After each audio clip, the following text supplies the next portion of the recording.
So, yay. Just let me know when the Substack chat is up, Sarah, please. I'm just watching for it.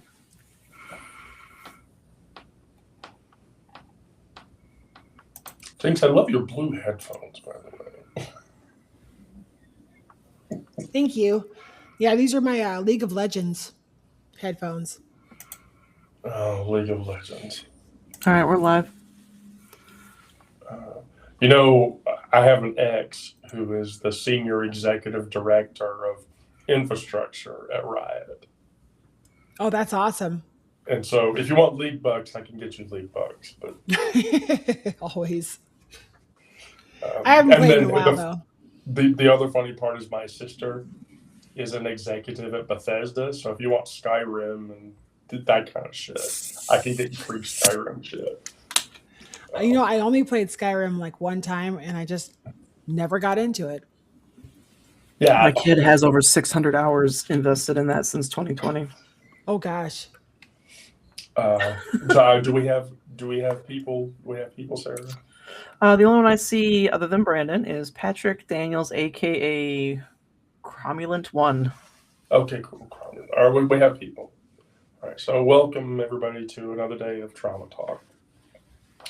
So for today's Trauma Talk, we're going to talk about pleasure after trauma. So one of the big issues as a queer person, or that we face as a queer person, is how do we handle experiencing pleasure or intimacy after coming out, after transitioning, pre, post, or during, or after realizing that our orientation has changed in some way. And so I'll start with the opening comment. So early in my queer, because I came out as queer first, gay queer first, and then I came out as trans after. I went through a whole shit ton of bullshit. So I endured conversion therapy. I went through it twice. Family rejection, systemic erasure. Those are all things that queer people discover that makes us feel that survival itself feels like betrayal. So as a trans woman who finally experienced gender euphoria, it carries guilt for those who didn't. And so, or in Brandon's case, a gay person who finds love remembers all of the friends they lost, especially if you grew up in the 80s. There were gay friends that were dying from AIDS.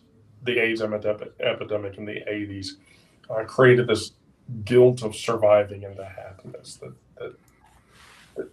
that causes. Pleasure becomes contaminated by that guilt, a feeling that the happiness you experience now might dishonor memories that you had before. It does for me. Or one's own traumatized past self, who couldn't imagine the future. Because I can tell you, when I was in my 20s, if you've read my biography, in my 20s, I had that stupid Wendy voice in the back of my head, and I kept telling the Wendy voice to shut the fuck up because I don't want to talk with you or deal with you. So what I had to do was I had to reframe joy as a memorial practice. So living as a woman honors those who couldn't, transforming survival into testimony. I had to create rituals that basically held that survival into testimony. And then, I regularly toasted to people that I knew in the past that aren't experiencing what I experience now to get past that guilt. And so I hate to say this, but the most political thing that you can do is be happy. Brandon?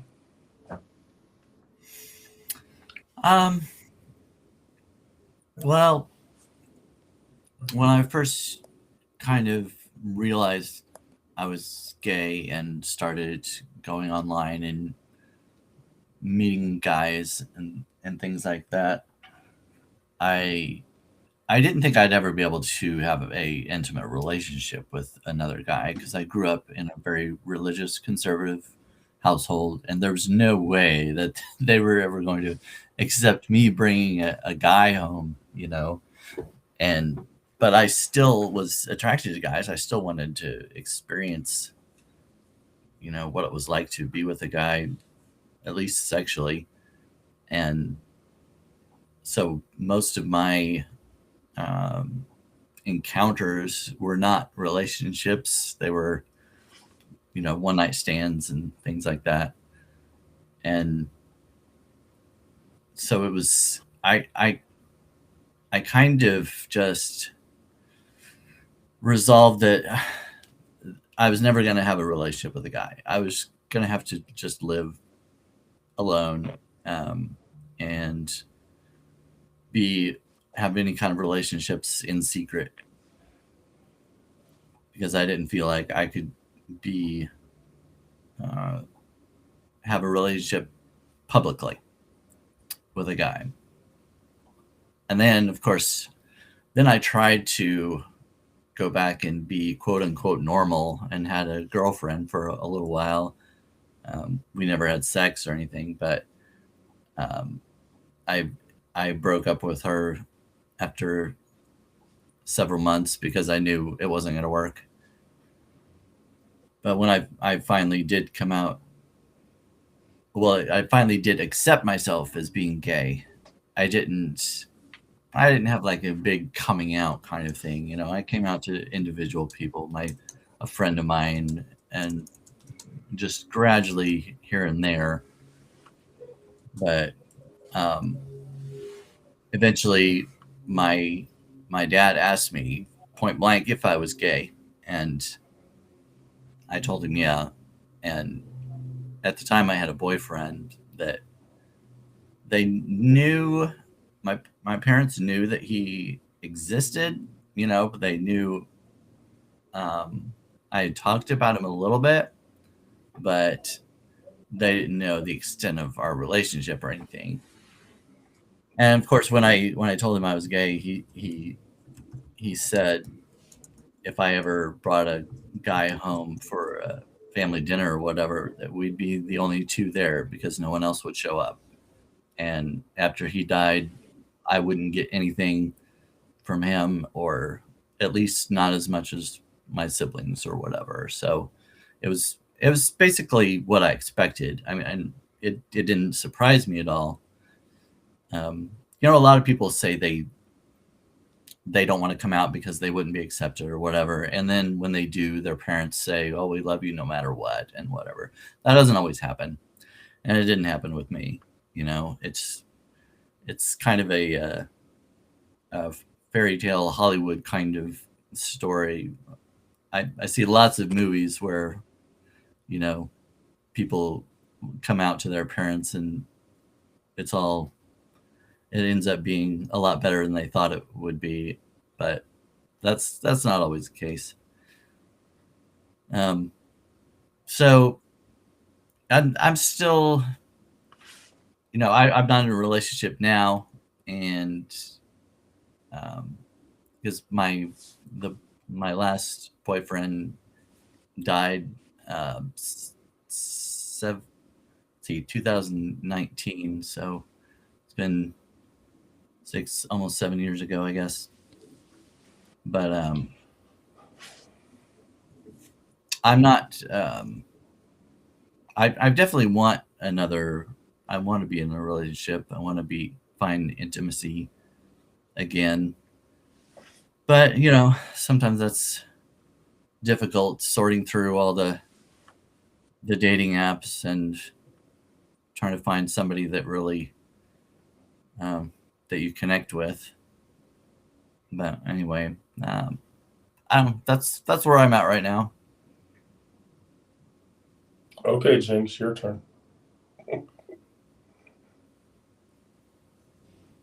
Well,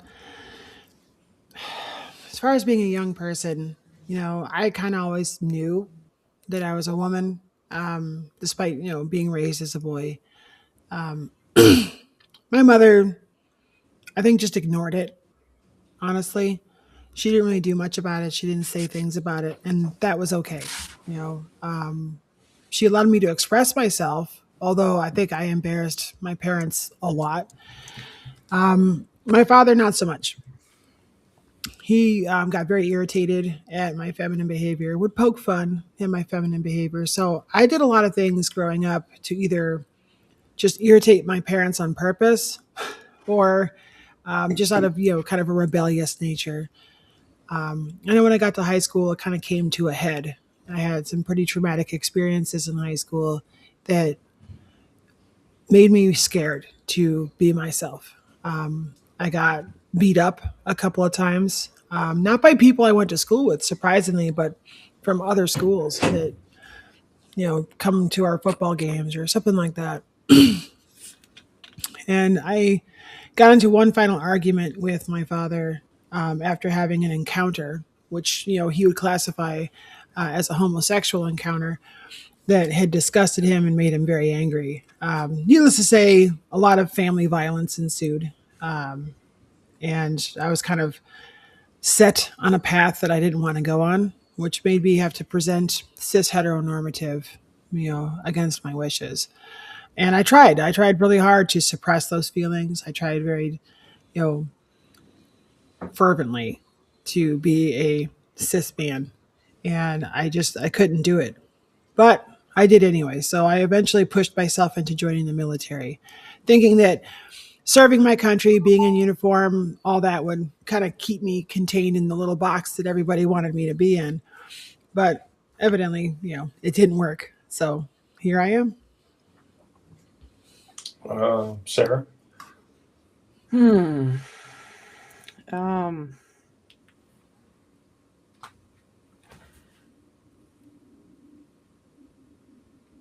I'd say that growing up, it was more about me having to accept the fact that anything that I was doing that was outside of what was considered acceptable by my dad was just going to be addressed with shame and ridicule. And I mean, from the time that I was an infant, he was poking fun at me for being too serious.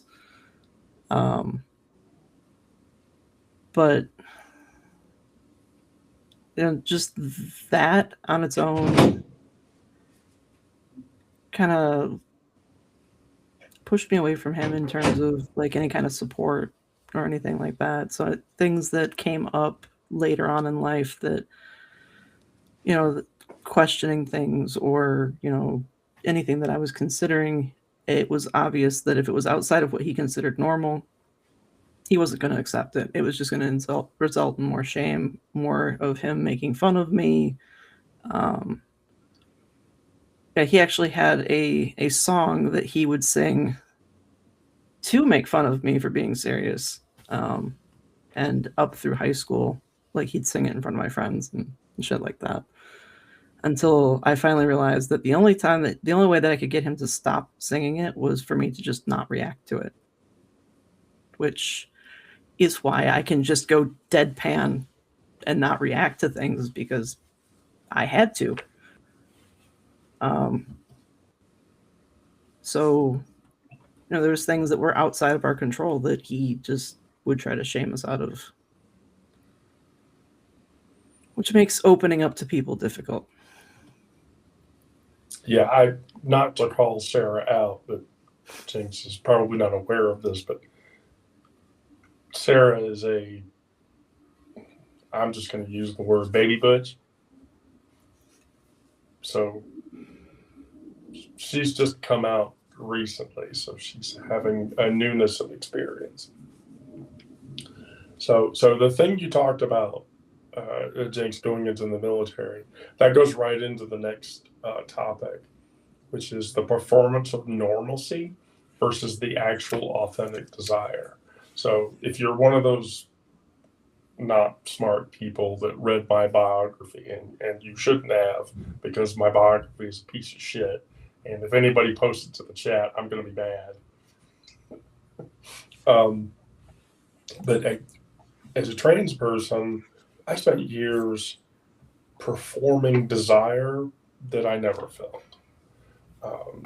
You know, I went through that hyper-masculine phase where there's no fucking way I'm gay. There's no fucking way I'm... Oh, we lost Jinx. I hope she comes back. You know, there she goes.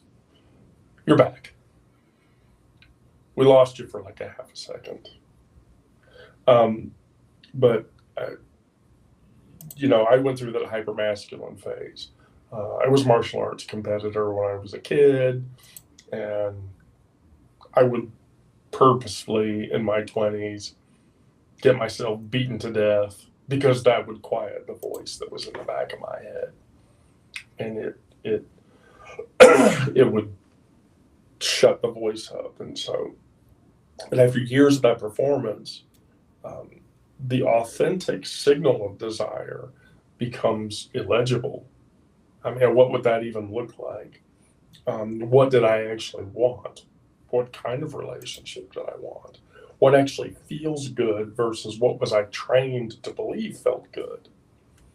And pleasure becomes a foreign language at that point, spoken with someone who has an entirely different accent than I do. And so what I had to do was I had to practice desire literacy through experimentation. You know, I could create yes, no, maybe lists about my sensory experiences. Did I want to be touched this way? Did I want to be touched that way? I had to give myself permission for desires to be contradictory and even evolving and or even surprising to what I had come up with when I was younger. And so, you know, my therapist had to tell me, you have to give yourself permission to go and do X or Y. And there's no reason for you not to feel that way. And there's no reason for you not to want to experience that. And so what I told myself, Brandon, if you know this, you can call me out for it. But what I kept telling myself, it takes courage to grow up and become who you really are, which is an E. Cummings quote. Because it's very true. Yeah, I think the intimacy that I wanted, the emotional and physical experience that I wanted was entirely different to what I was believed, you know, what I was told. This is what you do and this is how you do it. Brandon.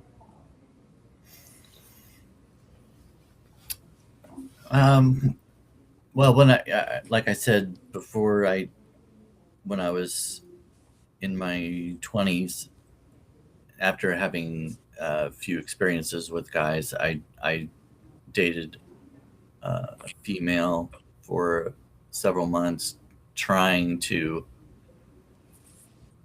be as I was expected to be, you know, get married to a woman, have a family, and live happily ever after and all that. But I knew it wouldn't work because, well, partly I was attracted to her male cousin more than I was to her. So that would make family gatherings a little awkward, if nothing else. But I probably could have done it if I really wanted to, I guess. I don't know, but it would have made both of us miserable. The first time when I was younger, the first time I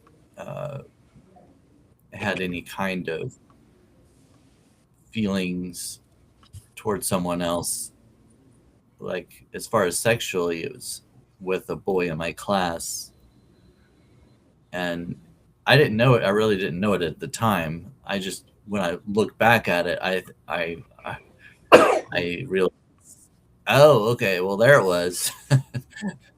That's the one that started. But at the time, I didn't even know what sex was really. I just knew. I think I've talked about this in a live before, but I invited him over for a sleepover and changing clothes when we were going to bed. I wanted to see him in his underwear. I, you know, I and I guess I didn't know. I don't think I really knew why at the time. I was just curious and kind of attracted in some way. But looking back now, I'm like, oh yeah, it's kind of interesting to look back and see the signs that you either didn't realize or suppressed or whatever it was. But yeah, there were several times throughout, when I was in junior high and we started dressing out for gym, that's the first time we started taking showers and stuff after gym class. And I had to try really hard not to look at the other guys when they were going to the shower and stuff like that, and trying to seem straight. And there were only one or two times I asked a girl to be my girlfriend, and that was just the thing that you did. That was what boys were supposed to do. But I never did have a girlfriend throughout high school. I was pretty much a loner. It was just easier to do that than, because if I had close relationships with other guys, they would realize, figure it out. And sometimes, they did. There were a couple rumors, people speculating that I might be gay or whatever. But of course, I denied any of that. But so, yeah, I don't know. I don't remember where I was going with that. But did I respond correctly to your point? There is no right or wrong answer. I don't. Jinx.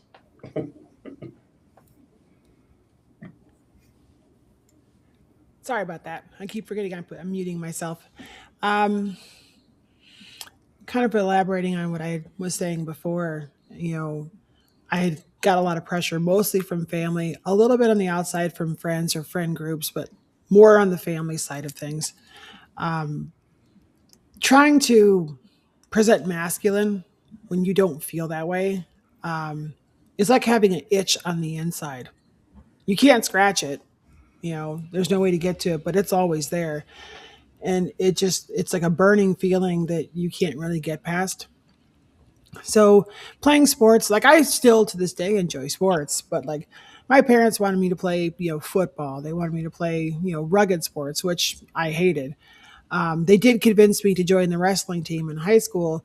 And, for obvious reasons, wrestling with a bunch of dudes in skin tight clothing was kind of fun. But so, as far as, my sexuality, I never really had any questions of that. I've always considered myself to be like, bisexual or pansexual. I didn't know what pansexual was, obviously, in the 80s and 90s, but I had heard of bi. It was like, we're people who like both. And I was like, oh, that's me. I like both. So I guess I never really had a lot of internal struggle as far as sexuality. I know my dad was never thrilled with the idea of me being intimate with a guy. He proved that in my, freshman year. But that is not really what shaped a lot of my struggle. My struggle came from the fact that anytime I was with a guy, people saw that as, me being gay. And I was like, I don't see it that way because I'm not a guy. I'm a girl. So, and then, when I was with women, they saw that as, oh, it's just another heteronormative relationship. I'm like, well, no, it's not, So I got a lot of pushback and a lot of nonsense that came from that too. But forcing myself through the better part of my life to conform, if you will, to the different standards that are out there as it pertains to cis heteronormative behavior was a big struggle for me. It caused me to become angry. It made me resentful towards other people for being happy. And it wasn't until I met my third ex-wife that she was finally open enough to have conversations with me about those things. And honestly, it was those conversations and her kindness that allowed me to start to re-explore who I really was. I didn't come out officially as a transgender woman until I was 39 years old. And then I didn't really tell anybody else until I was 40. And it was probably 6, 7 months after that that I started transitioning, like medically. So it was a really difficult time for me. I'd spent, honestly, the largest portion of my life performing as a masculine presenting person for everybody else. I didn't know what to expect. The good news is, though, a lot of it came naturally. So once I stopped pretending to be this big, tough, masculine person and just started being myself, everyone started perceiving me more feminine anyway. So, and that's, for me, that was the end goal. Yeah, I'm just going to be honest with you. I got you by 6 years. It hit me at 46, and then it went downhill from there. So, Sarah? I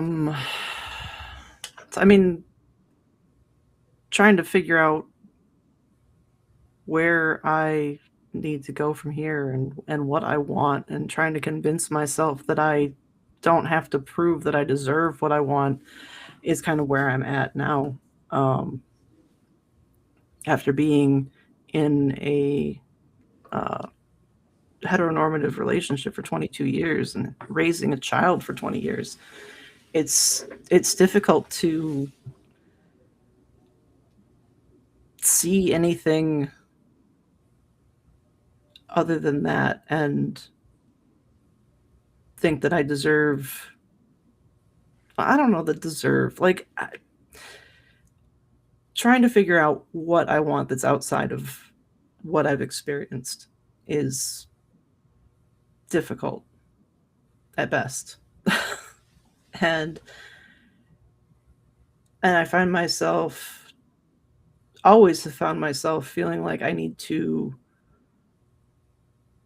provide value into all of my relationships, whether that, I've found that every single one of the hobbies that I do is me doing that. It's me trying to make sure that I'm a valuable asset to, the people that are in my life, and it kind of makes me want to kick myself.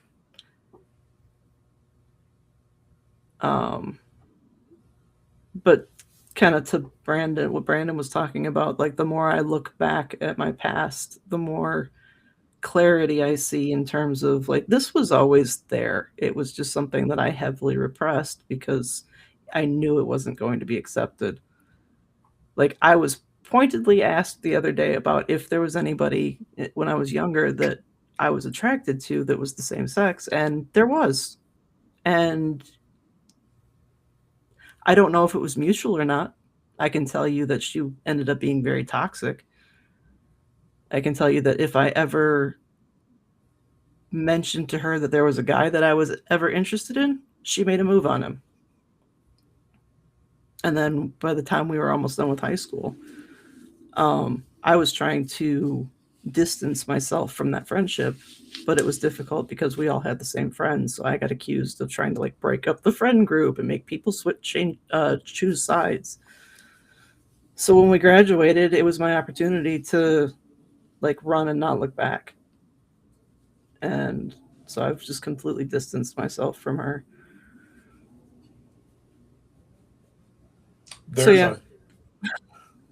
There's an inherent fear. I have experienced it. I'm sure y'all have too. In the visibility of pleasure. So the thing that trauma teaches you is that visibility equals vulnerability. And so being seen, I was a reinvent in Vegas last week. And at the end of reInvent on Wednesday, the MGM Grand hosted a rodeo convention, and I became much more visible, much more visible, and in scary ways. And so, when you're seen in joy, my partner was with me. We were holding hands at the casino.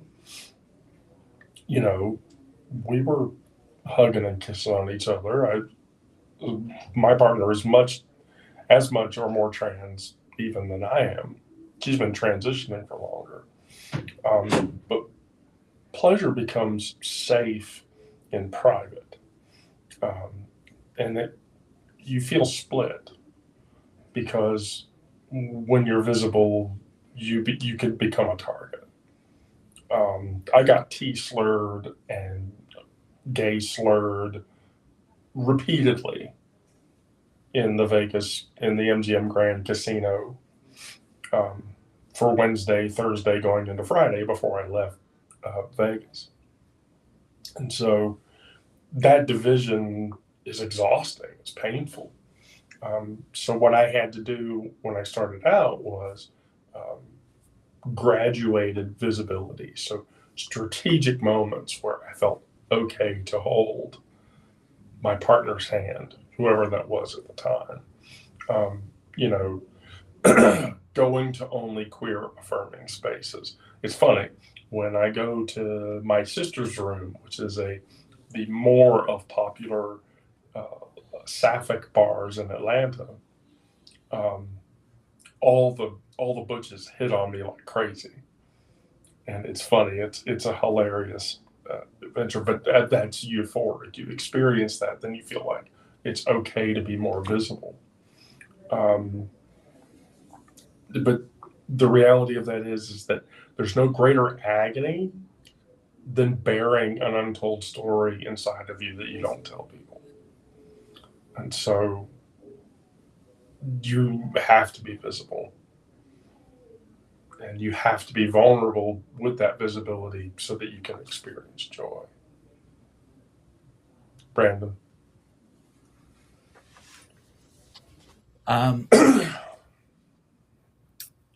When I was with my last boyfriend, a lot of it was a long distance relationship. And when I was where he lived, I had no problem showing affection and that kind of thing. We could hold hands in public because I knew I would not run into anyone that I knew. And like going to Pride Fest, I'm completely comfortable there.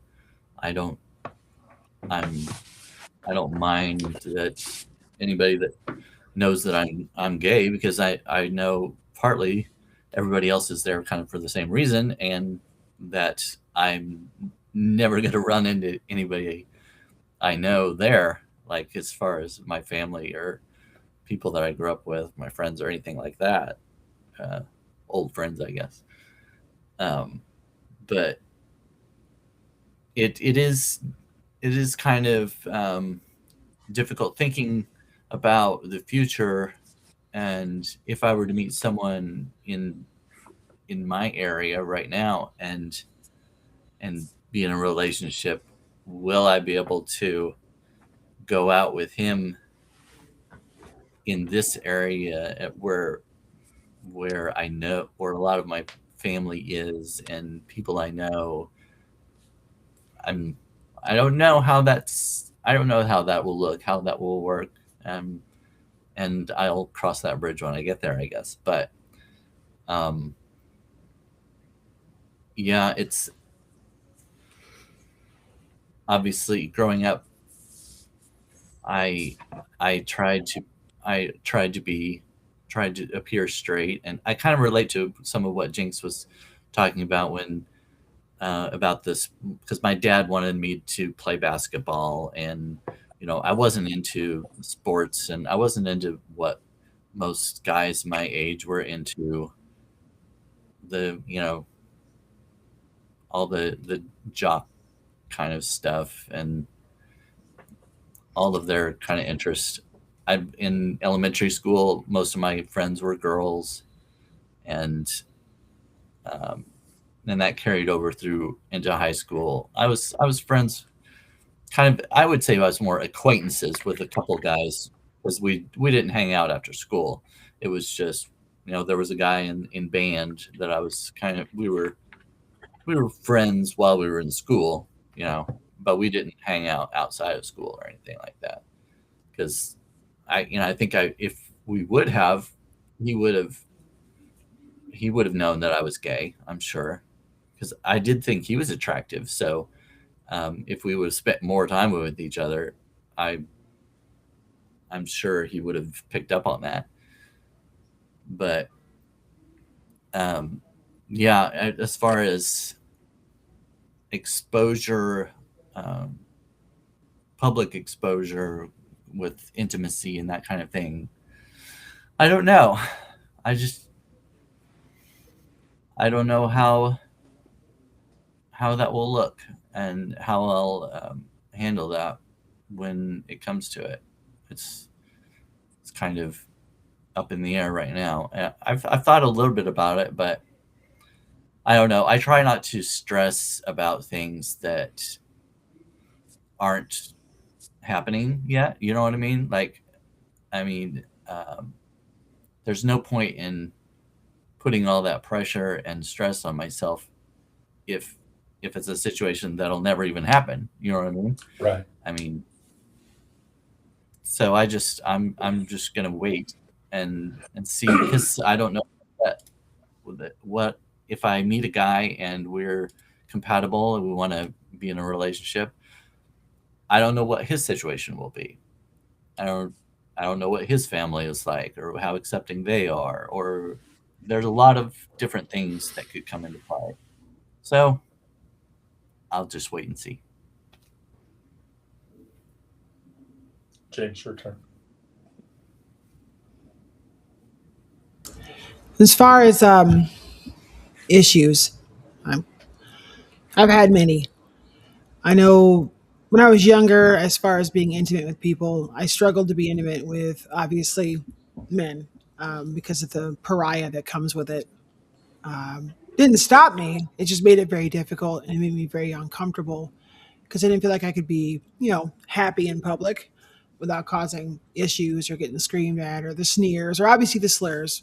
The slurs are pretty common, especially in the 90s. As I was forcing masculinity on myself and staying in cis heteronormative relationships, intimacy actually got really hard for me. The longer I pushed the feelings I had inside down, or the deeper I pushed them, the less that intimacy was even appealing. I hated my body. I hated the way I looked. I hated the way I sound. So it made me just want to avoid intimate interactions. Now, I just say, I could blame having three ex-wives on the military. That's a pretty common reason to have lots of ex-spouses. The military tends to ruin relationships. But I know deep down, one of the primary reasons my first two marriages failed was because I could not be intimate. And my intimacy was very sporadic. And then I would get upset or even agitated when they would push for more intimacy or wanted me to be more romantic or whatever the case was. I just never felt comfortable doing so. Um, as I got older, I'd kind of given thought when I learned what asexual was, if maybe that was the problem, but it's not. Like, I am not asexual. I just had a big issue with who I was and how I presented, and performance issues generally ensued because of those feelings. Now, with my third ex wife, as I had stated before, she had helped me kind of work through a lot of those things to get me to at least start questioning why I had intimacy issues or why I had problems getting close to people. It's one of the things that kind of started my exploration, or re exploration, if you will. So I know now that I'm presenting myself and I get to be me and I don't hate what I see when I look in the mirror. Intimacy has gotten a little easier. It's kind of like a learning curve. I've had to start over. So Right. trying to relearn, who I am, um, what all this is going to entail, and then how intimacy is going to work as a trans woman. Because it's very different. Being intimate now is a lot different than it was, when I was younger and, presenting more masculine. Whether it's with women, because I am still sapphic, or with men. Men treat me very differently than they did when I was masculine presenting. So it's trying to relearn kind of all this. It's been a very big struggle. But thankfully, I've started building a community of people that are obviously like me, where I can talk to them and see what they've done. So it's a work in progress. I I resonate with your comments about previous relationships. Gizmo's mom, my ex-wife, I did not have sex with this person more than 10 times in a double-digit year of marriage with her. And I funnily tell people Gizmo was an IVF child, in vitro. And so I remember going to the fertilization day or whatever, and the girl showed me into the room, and she was like, there's a TV and there's magazines in there, and work that out. And I remember walking in and opening the drawer and picking up one of the magazines and going, oh, this is all straight porn. This isn't going to work. And so I opened the door and I had the receptacle, and she's like, are you done? And I'm like, that's not going to work for me. And she's like, oh, we have another room for that. Here, just walk across the hall. So yeah, that was, even at that point in my life, I was going through that. But Sarah? Well, I can say that I don't really have a whole lot of experience with relationships because I've only ever had one. And that's the one I'm coming out of currently. But I have found that in the past year, I've been actively trying to make myself more visible, even if it's like stereotypical, like keeping my hair short and, continuing to dress the way that I've pretty much always dressed. But something that came to mind that happened a few weeks ago. I was at the store with my child, and there was a lot of people. So they were walking behind me, and I kind of held my hand out like we're doing the elephant thing, where trunks and tails, and they grabbed my hand. And when we got past the people, they walked next to me and decided to just continue holding my hand. And, we're not in a relationship or anything, but we're two queer people out in public holding hands. And that kind of, I don't know, it felt powerful. It has that feeling. You get to a point where you reach the moment where you have to reclaim your own internalized sense of eroticism. Queer and trans sexualities have been pathologized, criminalized, demonized, reduced to an act that is recognized as integral to the identity. Cultural violence against queer people has been something that's gone on for a very long time. And so, it's because of that we have people like Audre Lorde. God, I love that woman. Many people learn to make their desires small or apologetic or invisible. It shouldn't be that way. Reclaiming that pleasure after the systemic shaming isn't personal healing alone. It's a cultural resurrection. It's a process. There's a learning curve. You have to come out of it. But you are reassembling a self from fragments that were deliberately scattered because of how you were raised or what environment you grew up in. And so for me personally, I had to study. I literally broke it down. I was reading queer fiction constantly, and I was watching queer media constantly. And yeah, I watched But I'm a Cheerleader like 80 fucking times. I love that movie. I love that movie. Oh my God, that movie, The Birdcage. Who doesn't love The Birdcage? Who hasn't ever seen that? And if you haven't seen it, you should watch it. But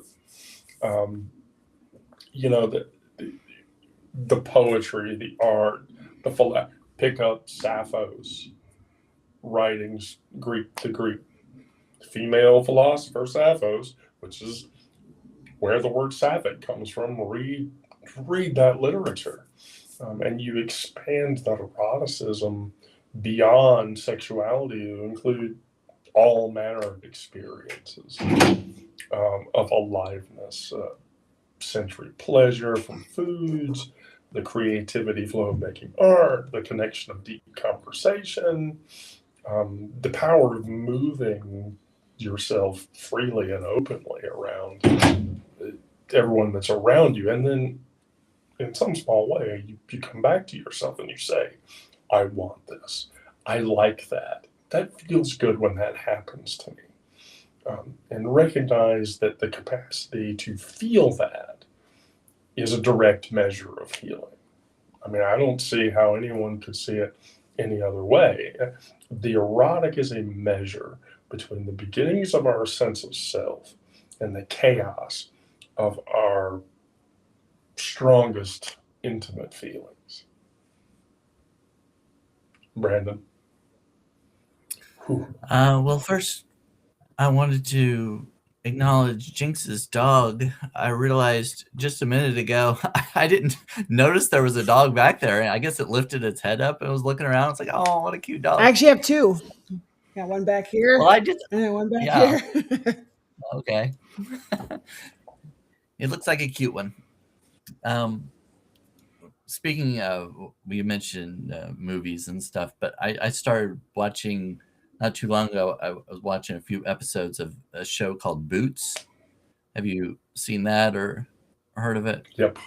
Jinx was talking about military and everything, and it made me think of that because it's about this gay guy.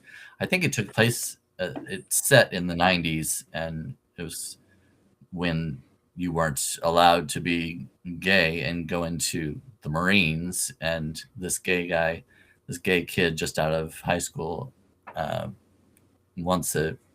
needs a change in his life and stuff, and so he goes into the Marines. It's kind of interesting. It's kind of a dramedy, but anyway. So one thing I was thinking about was that I've never really been comfortable with outward displays of intimacy, around other people, like especially like in public and things like that. And it doesn't have anything to do with being gay or queer or anything for me. It's just growing up, my family, they were not physically loving. We didn't hug, kiss, that kind of thing, even in our own homes or anything. I never saw my parents holding hands or anything when we were out. And I think it was just kind of almost inherited that I didn't express love physically out in the open. And it's something that I realized that I missed, that I would like. I want to be physically intimate with someone.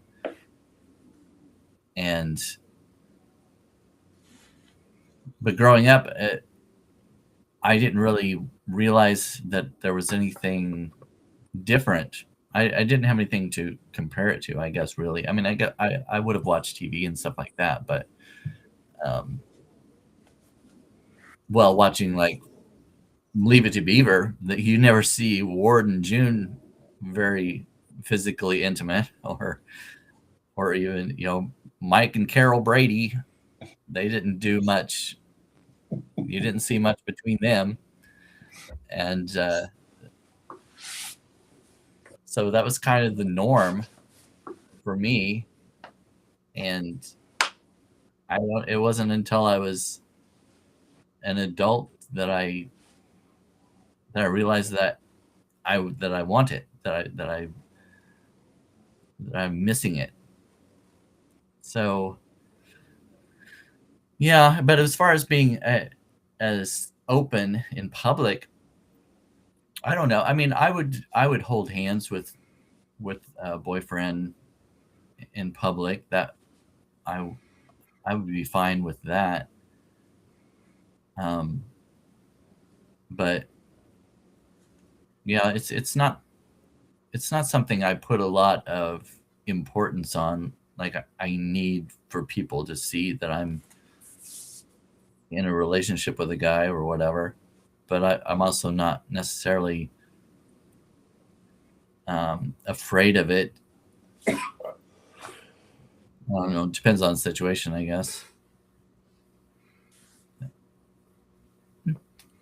Well, as a person with my partner would tell you, I have a giant June cleaver fetish. Don't walk into my kitchen or I will fuck your world up. Sarah's going to find out at the end of the week because she's coming to my house for the weekend. But That's going to be a hard adjustment. Jinx. Well, I know at the beginning of my transition, when I first started and it came out and I began accepting myself, I know I kind of boy moded for like the first 9 months to a year after I started taking HRT.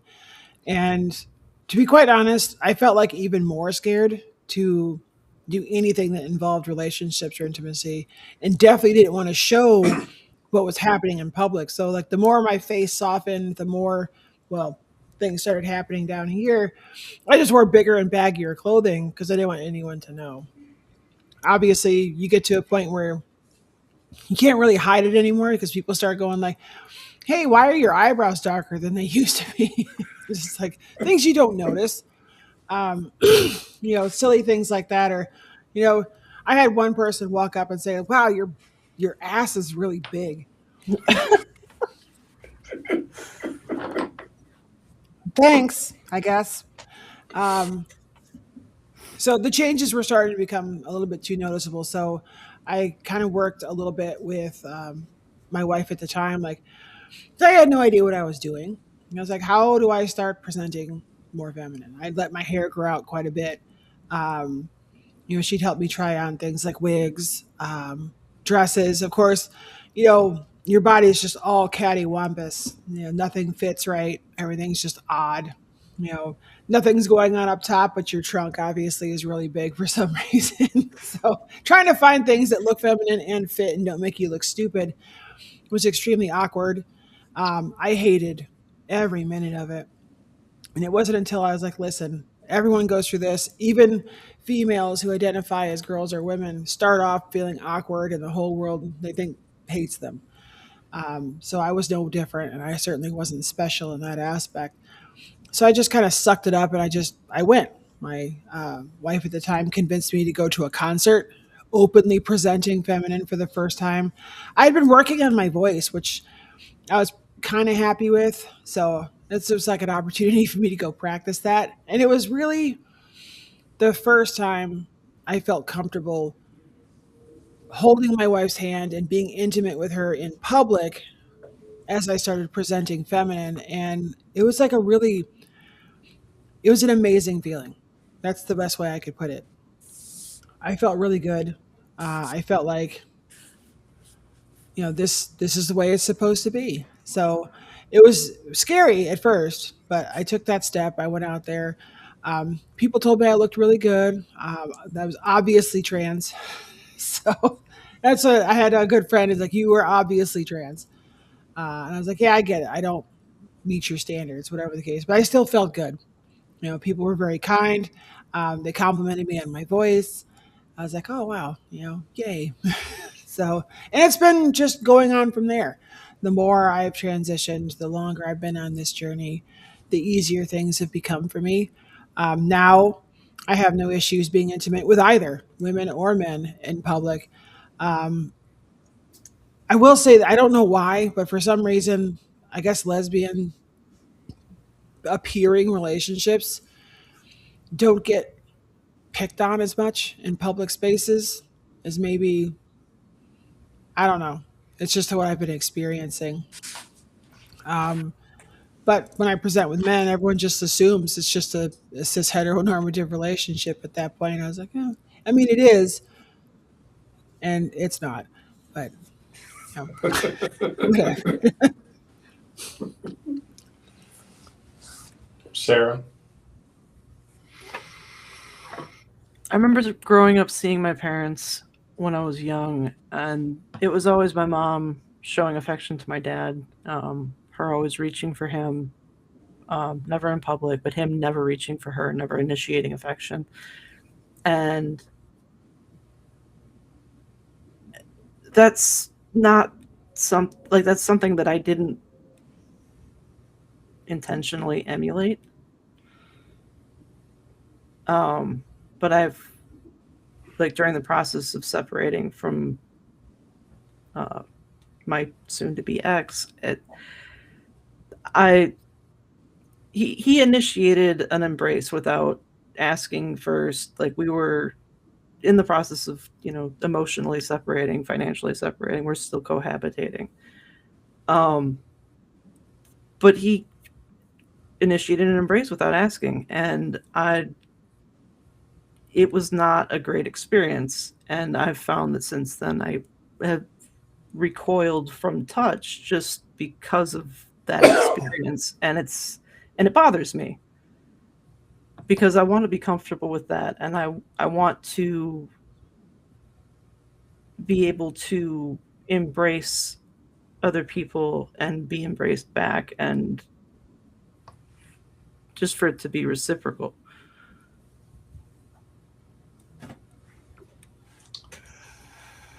Yeah, I think that,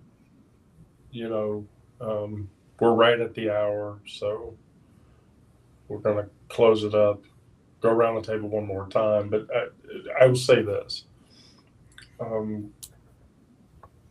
Every moment that you allow yourself to feel good, joy, pleasure, is a middle finger to everyone else who ever tried to break you. For me personally, that was a large number of people. People who wanted you to be small and scared and suffering and living in guilt and shame. Your pleasure, that's the revenge plot that they didn't see coming. And now when they're like, what the fuck do I do with it? So you give yourself permission. Stop apologizing for being alive and loving it. I quit doing it a long time ago. The dead and the people who would attack you, they don't need that. They don't need your guilt. They sure as hell don't need your shame. They need us to live as fucking hard as we can at this. And that isn't selfish. That's survival, growing a set of teeth. Joy is dangerous precisely because no one can take it away from you. So feel everything, touch everything, and be happy. Brandon, you have anything to close? Like we said we talked a little bit about intimacy and what it means to everyone the other day. And as we said, there are many different types of intimacy, and it looks different for everybody. But yeah, if it gets me tied up, and there's a lot of people in the room, and okay, never mind. Right. Sarah, you're gonna have fun this weekend, aren't you? Oh boy. But yeah, I understand like for some people the need to express that intimacy publicly to kind of to be free to do that. But I also don't think like for me it doesn't I don't need that. I don't need people to see that or to be a part of it even.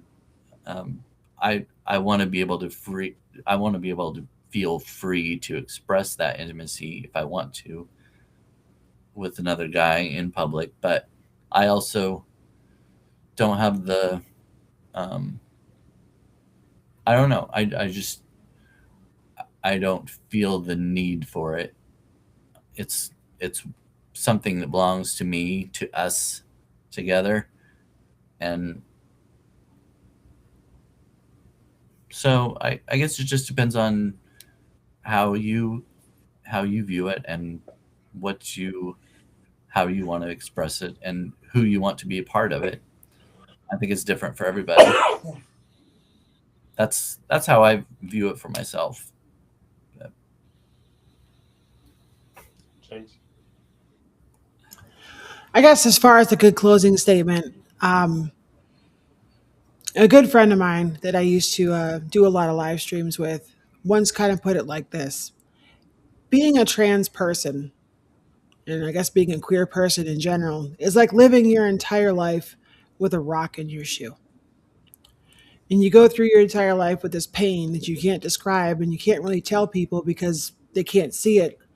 And it just bothers you. And one day you're sitting in the gym with your friend and you're like, you know what? My feet really hurt. I wish they didn't hurt so much. And your friend says, you know, it sounds like you got a rock in your shoe. Maybe you should just take the fucking rock out of your shoe. And you think to yourself, wow, I can't take the rock out of my shoe. Even though secretly you've been on YouTube for 2 years watching other people who've taken the rock out of their shoe and how happy they are when they do it, you just figured you couldn't do it yourself. Right. And that stuck with me throughout my transition. It was a lot like just living with a rock in my shoe. And until I think now I'm like, wow, why didn't I take the rock out sooner? And I know why. I mean, ultimately it's fear and the kind of oppressive behaviors of other people in our lives.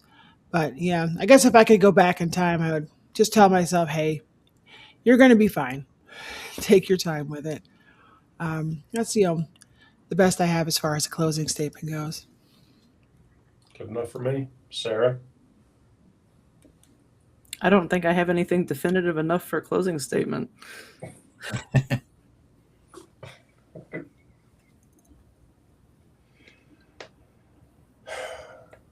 Really? Okay, fine. You're going to make me do it. All right. So just to update everybody, we'll do Trauma Live again on Monday. Brandon, you wanna do the topic? Me? Well, yeah, I can. Okay. Jinx, do you want to come back to Trauma Live? Yeah, I'd like to be a guest again. Thank you. Well, we have a regular member who is having FFS done today. Oh, wow. That's awesome. So Yay. she's going to be out of commission for a few weeks. Yeah, I remember FFS. It was, oof. Right. Right. She's not going to be camera worthy for a while, and so Hopefully, we'll have some updates next week. yeah, I don't imagine we're going to hear from her today. So No. All right. Well, Brandon, you're on the hook for Trauma Live on Monday. Jinx, if you join, I'll send you the link before. Usually, what we do if Miranda joins, she's in Denver. Sarah's the one that subs out when Miranda comes in, because Miranda and Brandon and I are the original Trauma band. But then the fourth place is always randomly chosen. So even after Onyx decides to come back into regular play, I could still host you for Trauma Live once a week if you were interested, and I would gladly enjoy that. Yeah, I'd be happy to help out in any way I can. Oh, okay. Well, cool. We have a good band and it's fun. So And nobody's gayer than Brandon. I don't know about that, but I gotta say, I'm not sure. There's some weekends I have fond memories of. Oh, I think you're in the right crew now. I can see how this is going to go. So with that, for everybody that was watching, thank you all for watching. I will, by the way, What happened? I think am I still here? Okay. Yeah, I'll you're cut frozen. the It looked like live stream and drop a proton looked like she link jumped in the pool or to something. the live for everybody. So with that, we'll end and go out. Thank you, everybody. Come back next week.